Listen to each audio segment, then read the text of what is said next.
Hey everybody, St. Paul Peterson with fDeluxe, sitting here with Oliver Lieber. That is your name, isn't it? It is my name today. To Yep, yeah. So this song is Hush, by originally done by Deep Purple. Deep Purple. Yeah, you had no idea who they were. I did too. My brother grew up wrong. That much of an idea, yeah. He's full of hops, as my mother would say. Yeah. So we totally turned this one on its head. The first couple of songs, we were a little close to the vest. We didn't want to mess necessarily with the arrangement, but... Right. Well, this allowed us to, you know, when we were doing the stuff that was already funky when it, you know, when it was cut, there was that question about, do we mess with the groove? Because that's what we love about it.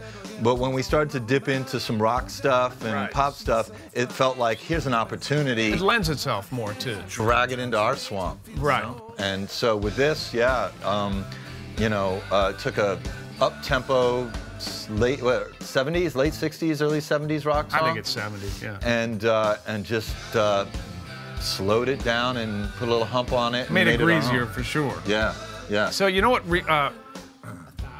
When we were cutting the bass track for this, we figured out what the groove was. Right. And we were sitting in this room right here, and you said, make it feel like you're Sly, where you're sitting and you're like on the bed and you're playing your bass. So I remember literally trying to channel just the laziness of that feel that Sly brings to the party. You were schooling me on the approach of the old Sly records, which was so fun for me as a player, man, because I don't necessarily think like that. So what you brought to the party for me on this was you knew how to speak to me to get me to come up with the low end on this, which is, for me, lazy, sloppy, good sloppy. Yeah. But there's a certain hump that comes between the interaction between the drums and the bass on this one. That really works. Yeah. Yeah, and I have nothing else to say about it.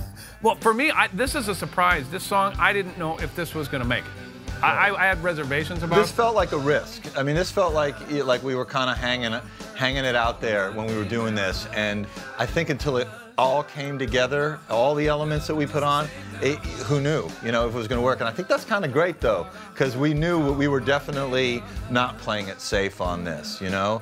And for me, the thing that made it all come together, aside from that section, is when you did your vocal arrangement, you know? And your treatment of the backgrounds, and just, you know, how funky that stuff is. And, yeah. Classic Mr. Leeds in here. Yeah. But it really, the vocals helped to really stamp this in a way that, for me, made it feel like, all right, fDeluxe, we're here, we're in this record, you know? So I talked a little bit about how he would produce me. What he's told me to do on this vocal, even though I did it back in Minneapolis, was, do you remember what you said about the approach? No idea, just good. Well, I'll tell you what you said. He said, no coffee, get up in the morning, don't warm up, and make your voice as gritty as it can be.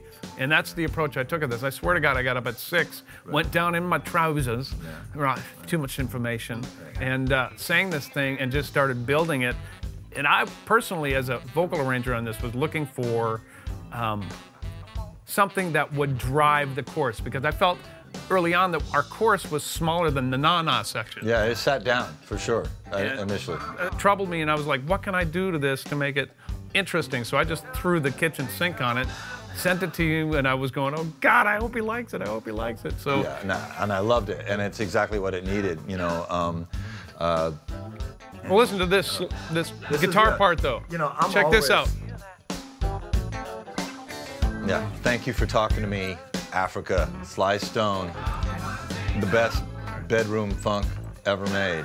You know, I think that's, you know, that's always a reference point for me, is, you know, Sly's stuff that he played on his own. Just sounds like he does not give a fuck, and he doesn't want to. He doesn't care about tuning. He doesn't care about, you know.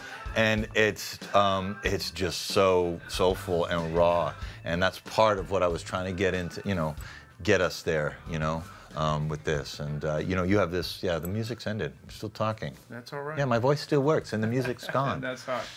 Yeah, hush. Don't say shh. Hush.